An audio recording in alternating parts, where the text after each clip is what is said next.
Bonjour. Oui.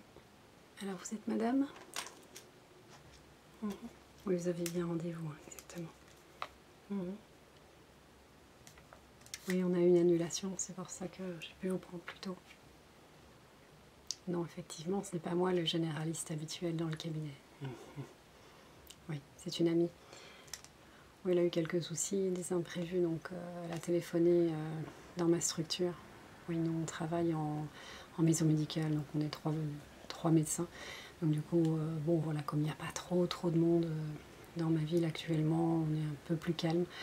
On s'est dit qu'on allait quand même rendre service parce qu'ici c'est vraiment c'est la misère, quoi. Il y a un médecin, c'est la pénurie de médecins comme partout, quoi. Donc on s'est dit qu'on pouvait quand même faire un effort, effectivement, et venir reprendre quelques jours la clientèle de ma collègue. Donc moi en fait c'est le docteur Lover, donc c'est moi qui vais remplacer le docteur Libou le temps de sa convalescence. Voilà. Et même les médecins tombent malades malheureusement. Alors par contre j'ai assez peu d'informations, je vois dans le dossier médical ici. D'accord, c'est parce que vous venez de déménager. D'accord. Donc le numéro de téléphone, il est toujours le même, hein, 06 48 17, parfait. Vous avez pris votre carte vitale? Super. Impeccable, ça passe bien. Voilà, très bien. Donc la dernière fois que vous êtes venu, c'était pour un souci... Ok. Oh, une grippe. D'accord. Okay. Alors aujourd'hui, vous venez pourquoi? Dites-moi.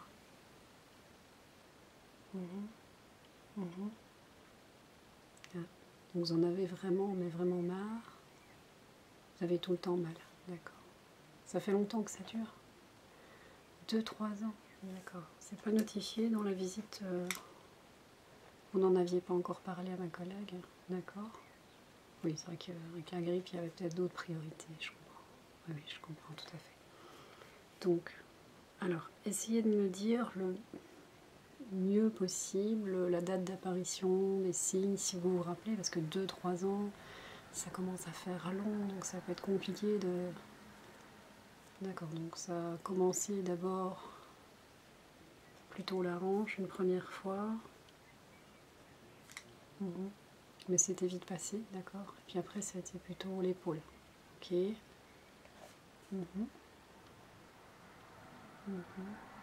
Donc le médecin précédent, donc là où vous habitiez avant, avait donné des médicaments. Oui, les Voltaren. D'accord. Vous ne supportez pas très bien. D'accord. C'est-à-dire diarrhée, vomissement, grosse douleur gastrique, brûlure d'estomac. Oui, d'accord. Ok. Donc l'épaule, oui, le dos à un niveau particulier. D'accord. Plutôt le bas du dos alors, avec un côté en particulier, principalement le côté gauche. D'accord. Le droit pas trop. De temps en temps des petites piques, oui. D'accord. Donc ça, ces petites piques-là, vous les avez depuis votre dernière grossesse. D'accord. Petite sciatique peut-être. Ça n'a pas été exploré. Non. D'accord.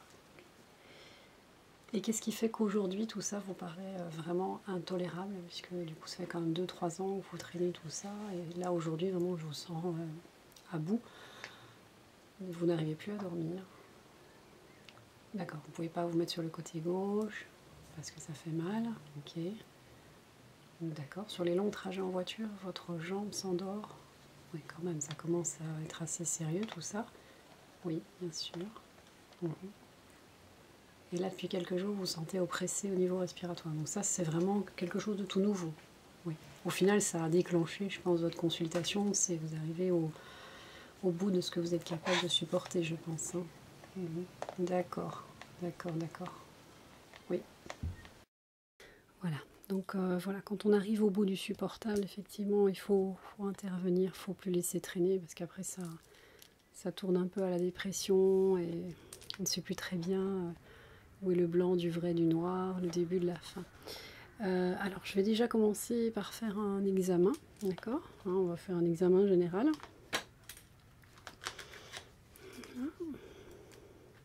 Je voudrais juste regarder vos yeux, si vous le permettez. Ok. Suivez la lumière. Suivez la lumière, voilà, c'est très bien. Okay. Vous allez suivre la lumière et me dire à quel moment vous la voyez en double.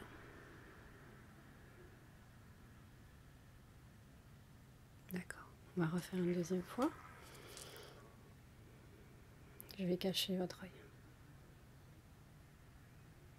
D'accord. L'autre côté. Okay. Ne vous inquiétez pas, je vous expliquerai après. On ouvre bien la bouche. Ah, très bien. Ok. Un petit peu d'inflammation.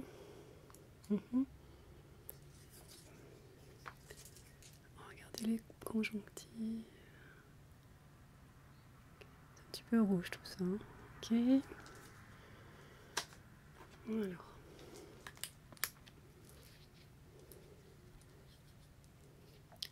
Je vais vous ausculter. Alors, je réchauffe, c'est extrêmement désagréable. Le stéthoscope froid. Allez, c'est parti. On respire. Encore. Encore. Encore. Alors maintenant, une grande respiration.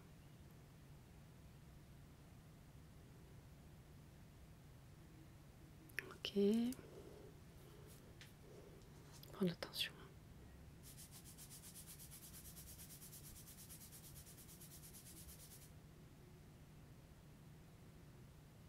Ok. C'est bon. Ok, on va noter tout ça. Tension, elle n'est pas très très haute, hein, mais bon. On va dire que c'est une petite tension, mais vu l'état de fatigue, ça me paraît logique. Alors, une légère... une légère hyperémie conjonctivale, oui. Ouais, ouais. Alors, à l'auscultation, je pense que votre sensation d'oppression vient du fait que vous avez une petite obstruction bronchique. Alors, rien de dramatique. Est-ce qu'il y a des gens allergiques dans votre famille? Des asthmatiques, des... Oui, d'accord. Vous, jusqu'à présent, vous n'avez rien remarqué de particulier? D'accord. Plutôt des tendances à faire des rhumes facilement au printemps. D'accord. C'était peut-être des premiers signes. Il faut savoir que là, on est vraiment, vraiment dans une zone un petit peu plus citadine. Vous m'avez dit que vous habitiez à la campagne. Donc ici, on a une zone semi-citadine, semi-rurale. On a malheureusement les désavantages de tous les graminées, puisqu'on est en pleine crise, alerte rouge, et en même temps la pollution. Donc je pense que vous avez ici un bronchospasme qui s'aggrave avec le stress, parce que vous avez toutes ces douleurs.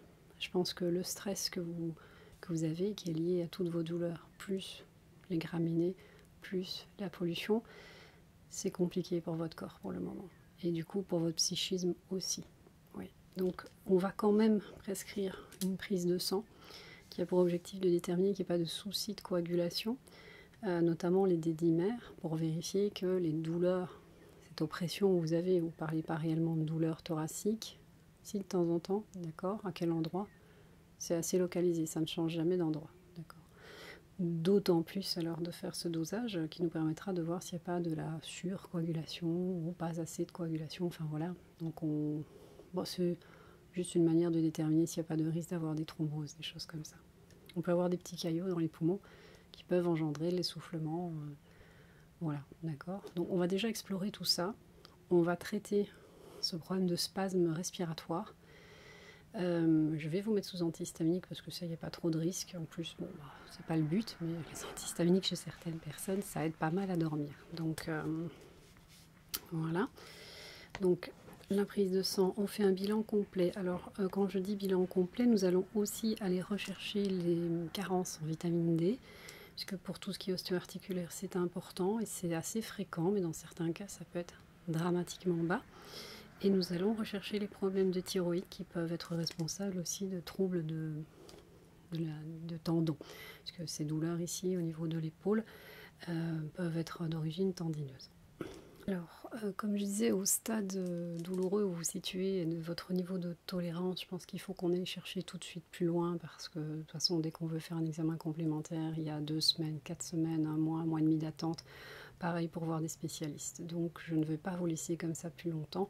Ça a déjà trop duré. Donc, on va tout de suite faire tout ce qui est nécessaire. Donc, malheureusement, il va y avoir pas mal d'examens à faire. La prise de sang, on en a parlé. Je vais vous prescrire une IRM de l'épaule, qu'on sache exactement ce qui s'y passe. C'est important. On va faire une IRM de votre rachis inférieur, lombaire et sacré, parce qu'on a quand même des signes de sciatique, mais ça peut cacher une petite hernie, une petite compression, voilà. Donc il faut aller regarder ça aussi. J'aimerais demander des radios cervicales, bouche ouverte, de manière à ce que tous les axes soient bien perceptibles, voir les axes de toutes les vertèbres, et tout ça par rapport aux mâchoires, parce que je vais vous envoyer voir un confrère qui est médecin, sportif et ostéologue, de manière à pouvoir faire une évaluation complète de votre posture. Je vous explique pourquoi. Quand je vous ai fait un test tout à l'heure avec la lumière, je testais votre capacité de convergence, c'est-à-dire la capacité que vous avez à suivre un objet et à faire converger vos deux yeux. C'est pas très très bon chez vous. Alors, donc, je soupçonne qu'il y ait un souci à ce niveau-là. Et ce souci-là peut avoir provoqué beaucoup de tension au niveau des cervicales. Et si c'est localisé sur votre œil gauche, donnez des tensions au niveau de l'épaule. Modifiez totalement votre posture et engendrer des tensions au niveau du bas du dos qui peuvent provoquer des petites hernies qui peuvent tout à fait guérir toutes seules. Mais je voudrais quand même avoir l'avis de l'ostéopathe qui lui peut rééquilibrer tout ça pour démarrer. Et donc assez rapidement, en quelques semaines, réduire vos douleurs. Mais à côté de ça, il faut que vous voyiez aussi un orthoptiste. Un orthoptiste, c'est quelqu'un qui va mesurer les déficits de convergence, de divergence, etc. Et vérifier que vous avez si vous avez besoin d'une rééducation. Parce que si je vous envoie voir un ostéologue, il va confirmer ou pas mon diagnostic, ça c'est autre chose. Mais le bien qu'il pourra vous faire ne sera que temporaire si on ne corrige pas les déficits. D'accord ? Donc tout ça va prendre un peu de temps, donc il va falloir encore un petit peu de patience. En attendant, puisque si on a des problèmes de posture, je vous conseille déjà, première chose, d'éviter les chaussures à talons. Ne mettez pas des chaussures ultra plates, ce n'est pas très bon. Prenez des chaussures, c'est pas toujours très joli, enfin des marques un petit peu plus confortables, les Clark, des choses comme ça. Il faut que vous ayez bon pied, que vous ayez quand même un 2 cm, pas des tongs, voilà, il faut avoir un minimum. Ça va soulager l'amorti de votre dos. Vous devez, c'est votre priorité. Est-ce que j'ai une bonne amortie quand je marche? Non, paf, stop. Donc des semelles plutôt molles. Excusez-moi. Ça, c'est une première chose. La deuxième chose, on va essayer d'améliorer votre sommeil parce que vous avez complètement décalé vos rythmes du sommeil. Vous avez peur aussi de ne pas dormir parce que vous avez mal. Alors, je n'ai pas envie de vous mettre des antidépresseurs, je n'ai pas envie de vous mettre des somnifères parce qu'on va rentrer dans un sommeil qui n'est pas naturel et vous allez vous réveiller vaseuse et déprimée.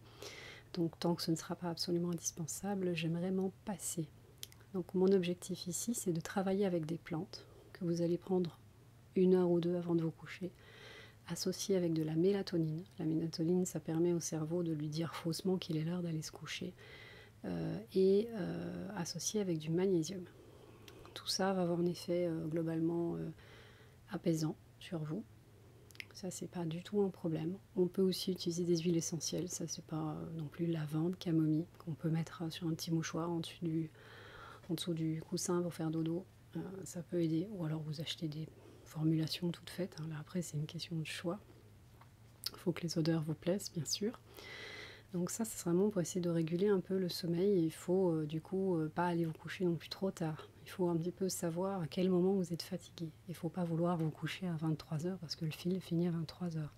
Vous êtes dans votre salon, les yeux commencent à fatiguer, il est 9h30, vous allez au lit, tout simplement. Étudiez vos cycles du sommeil comme ça pendant quelques jours et essayez du coup de prendre les traitements phytothérapeutiques, mélatonine, tout ça par rapport à ça. Alors ces traitements-là existent soit sous forme séparée, prenez de la mélatonine, du magnésium, vitamine B6 et par exemple de l'euphytose, soit vous prenez un traitement global. Savoir pour vous ce qui est le plus simple, d'avaler un cachet ou d'avaler 3 cachets différents. Voilà. L'avantage peut-être de ne pas prendre le magnésium avec, c'est que chez certaines personnes, le magnésium au niveau digestif, ça peut parfois donner des petits soucis. Mais bon, ça, c'est individuel. Alors, pour ce qui est vraiment de la douleur, si vous avez de grosses crises douloureuses, parce que vous me dites que parfois, pendant 1 heure ou 2 la nuit, vous n'arrivez pas à dormir, est-ce que vous arrivez à prévoir ça ou est-ce que ça vous tombe dessus? D'accord, difficile à prévoir. Par contre, quand on fait des sorties, oui, que vous êtes coincé, c'est en mode... Donc, pour ça, mais c'est vraiment, je veux le réserver au cas exceptionnel. Je vais vous prescrire du tramadol. Parce qu'il n'y a pas de raison, voilà, vous êtes en sortie, de vous bloquer toute la journée à cause de ça. Donc, mais pas une habitude, hein, vraiment ponctuelle, en cas de soucis majeurs. Allez, je comprends que vous soyez fatigué, c'est normal. C'est épuisant nerveusement de ne pas arriver à voir le bout du tunnel. On va falloir plusieurs semaines pour y arriver. Le temps de faire les examens, le temps de prendre rendez-vous avec l'ostéologue. C'est un ostéologue assez réputé. Il soigne des sportifs de haut niveau. Donc très clairement, voilà, il faut un peu d'attente pour le premier rendez-vous. Quand c'est des contrôles, ça va un petit peu plus vite. Mais voilà, ici déjà...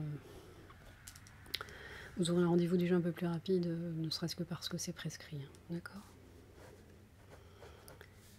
Alors, on refait le point. Donc, l'IRM de l'épaule.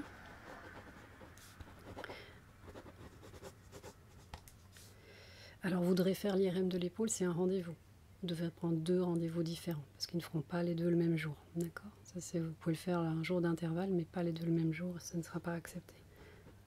L'IRM du rachis. Alors, oui, j'ai pas fait la hanche, on va voir. D'accord ? La hanche, on verra après qu'on ait déjà fait les premières IRM. Radio de cervicale, ça, je pense que de toute façon, l'ostéologue va en avoir besoin, donc autant le faire pour ne pas vous faire repasser. Voilà. Donc, des anti-inflammatoires. Alors, je vais dire oui, on le fera. Donc, vous me rappelez, dès que vous aurez vu l'ostéologue et qu'il vous aura manipulé, en général, il faut compter 15 jours pour en voir le bénéfice. Si au bout de 15 jours, 4 semaines, c'est pas fantastique, c'est mieux, mais que c'est vraiment pas parfait, je vais vous mettre sous cortisone. Oui, je sais, ce n'est pas l'idéal, mais on a 3 ans de douleur dans le dos. On a 3 ans de douleur dans les dents. L'inflammation, il faut la casser à sa base. On peut travailler en phytothérapie, mais je crains que dans votre cas, ça soit un peu léger. Surtout, on va travailler en phyto pour le sommeil, il ne faut pas mélanger trop de choses non plus. Donc, comme vous m'avez dit avoir du mal à tolérer les anti-inflammatoires, on va associer ça avec des antiacides à prendre le matin. C'est important. Prenez votre antiacide le matin et on va faire une cure régressive. On va commencer avec des grosses doses, il faut faire le traitement, sauf si ça ne va pas, vous m'appelez, et on fera régressif. Mais j'entends bien que ce traitement n'est pas d'office. On ne le fera que si ça ne va pas. Donc vous me rappellerez en cas de souci et je vous ferai la prescription. En même temps, voilà, vous avez des bilans sanguins anciens, mais vous ne les avez pas avec vous. Vous me disiez que parfois le foie c'était un peu limite. Donc il n'y a aucune contre-indication par contre, à partir du moment où on prendra ce traitement, à faire une cure pour le foie, faire des infusions d'ortie, voilà, chez tous les pharmaciens, il y a des draineurs hépatiques, voilà. Donc de toute façon, d'ici là, j'ose espérer que le sommeil sera régulé et qu'on n'aura pas à mélanger 45 molécules pour vous soigner. Donc pour le moment, moi je dirais qu'on a un problème postural. Donc c'est vraiment un problème de positionnement de votre corps qui ne va pas être résolu par des semelles orthopédiques ou des choses comme ça, puisque c'est, je pense, pas quelque chose qu'il le nécessite. Je pense qu'effectivement, si je ne me trompe pas, mais on va voir l'orthoptiste en 2-3 semaines, vous aurez rendez-vous. L'orthoptiste va tout réévaluer au niveau de la vue, votre œil gauche, votre œil droit. Éventuellement, vous pouvez aussi prendre rendez-vous chez un ophtalmologue qui a un orthoptiste sur place pour faire un bilan global, parce que comme vous avez régulièrement des maux de tête, peut-être y a-t-il aussi un autre problème, une petite myopie, des choses comme ça qui n'ont pas forcément été diagnostiquées jusqu'à présent. Donc il y a, je pense, une grande chose à revoir, parce que vous avez des douleurs qui sont localisées d'un côté de votre corps. Donc il faut chercher pourquoi ce côté en particulier. Et en général, l'œil est une des causes assez fréquentes de ce type de douleur latéralisée. Voilà. Donc par contre, il faudra probablement pas s'attendre à un miracle au niveau de la jambe. Il y aura des améliorations assez rapides, je pense, si on est dans le bon. Mais il faut quand même savoir que s'il y a effectivement une hernie discale, elle ne va pas se résorber comme ça en 3 secondes. Hein. Donc ça dépend de son niveau d'engagement, si c'est purement une calcification, un début d'engagement, etc. Le corps est bien fait, donc si on régule tout ça, normalement dans les 6 mois, ça va se résorber gentiment et on va avoir de moins en moins mal. D'accord? Voilà. Donc vous avez une série de prescriptions ici. Moi, je vous conseille orthoptiste, ostéologue. D'accord? Et bien entendu, vous prenez ces rendez-vous-là après les rendez-vous d'IRM, puisque l'ostéologue aura besoin des IRM et des radios. D'accord? En attendant, on régule le sommeil avec des plantes, la mélatonine, le magnésium, et ça, c'est un avis personnel. Je vous conseille très fortement le soir d'éviter les films un peu énervants, ou même peut-être trop rigolos, c'est un peu aléatoire, ça dépend des gens, et peut-être de regarder des choses très douces, très apaisantes, des vidéos de sophrologie. Alors, vous pouvez aussi vous tourner vers des vidéos d'ASMR si vous connaissez, non? Donc l'ASMR, c'est un peu, ce sont des réflexes automatiques hein, qu'on ne peut pas contrôler, c'est-à-dire qu'un son, un mouvement, des mouvements des mains, des mouvements doux, ou le mouvement des objets, des lumières, les odeurs, mais par vidéo c'est plus compliqué, vont engendrer un instant de totale détente, laisser aller, lâcher prise. Bon, tout d'un coup, là, vous entendez une voix, vous entendez quelqu'un qui tourne les pages d'un livre, ça vous détend. Eh bien, ce sont des personnes qui essayent de reproduire ça en vidéo, avec beaucoup de générosité en général. Et ça peut vraiment aider. Et si on n'est pas fan des lectures, des choses comme ça, il y a des gens qui font des tutoriels ASMR, tutoriel maquillage, tutoriel coiffure. Il y a plein de choses qui existent et je pense que tout le monde peut un petit peu s'y retrouver, même si c'est pas spécialement dans le cadre de l'ASMR, mais plutôt dans le fait de dire tiens, j'aime bien tel sujet, j'aime bien c'est un peu mystique, j'aime bien c'est du maquillage, j'aime bien c'est des unboxings. Donc il y a vraiment moyen, des collections d'encens, des explications sur la culture égyptienne, il y a moyen de trouver vraiment tout et n'importe quoi avec un ton doux et reposant, sans avoir des grosses musiques qui nous font mal aux oreilles sur des tutoriels où au final, on a une musique répétitive très énervante. Voilà, c'est vraiment une autre méthode, une autre approche de la détente. Voilà. Et donc ça peut vous permettre effectivement de vous pousser vers le sommeil. Par contre, j'insiste sur une chose, c'est que si vous vous endormez avec vos écouteurs, quand la vidéo s'arrête, il y a une chance sur 2 pour que vous vous réveillez. Parce que c'est profondément ancré dans l'organisme de l'humain et des animaux.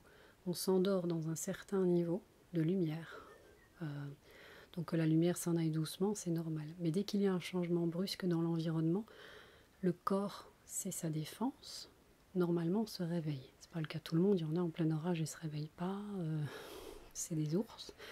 Mais chez les personnes qui, comme vous, avez un sommeil assez léger et fragile, le fait que la vidéo s'arrête va vous réveiller. Et ça va casser votre premier sommeil, ça c'est terrible. Donc je vous conseille fortement de vous allonger, éventuellement de ne même pas regarder si le son vous suffit. Et dès que vous sentez que vos yeux sont vraiment fermés naturellement, que vous allez plonger dans le sommeil, paf, on éteint, on pose ça plus loin et on s'endort. Comme ça, vous n'avez pas cette mauvaise surprise de qu'est-ce qui se passe, c'est fini, ou une autre vidéo qui démarre et qui a une publicité, ou de la musique, ou quelque chose qui vous déplaît. D'accord ? Voilà. Donc, je pense que faire, oui, le sport, c'est pas une mauvaise idée. Maintenant, comme vous avez fort mal, ça va être compliqué. Si vous voulez faire du sport, je vous conseillerais plutôt d'aller nager et trouver une position qui ne vous fasse pas mal à l'épaule, mais discutable, hein. Tant qu'on ne sait pas exactement ce que vous avez, le sport, voilà.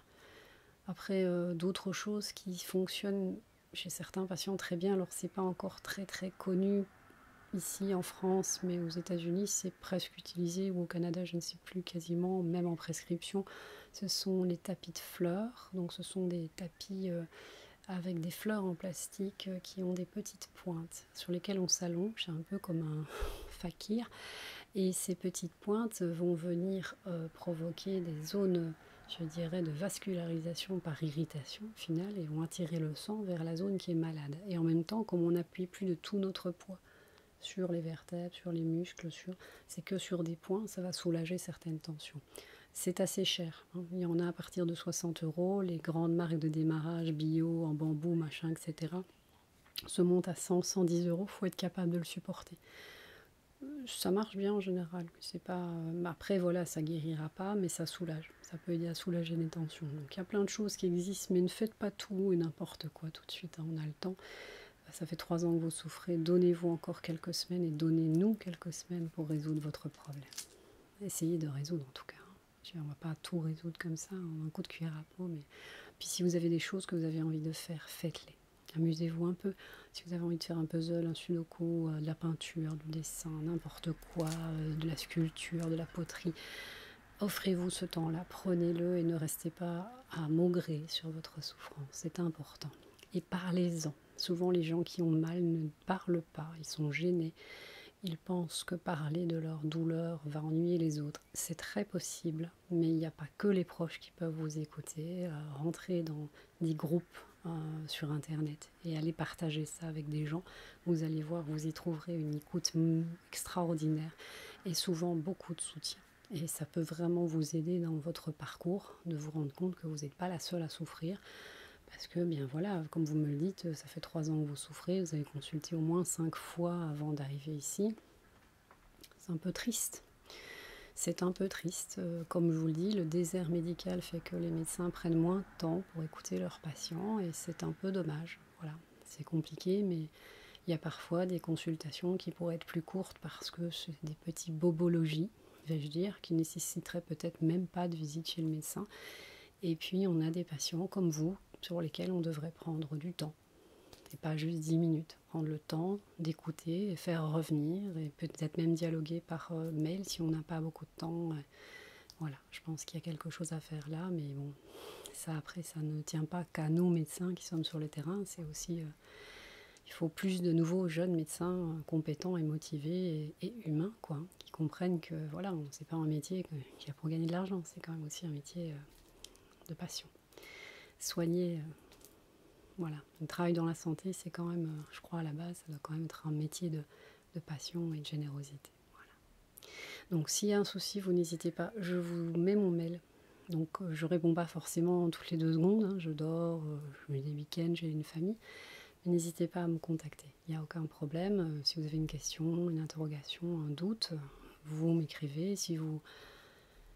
Oui, le curcuma. Alors, je vais appeler ça un aliment mode. Voilà, c'est des compléments alimentaires un peu à la mode.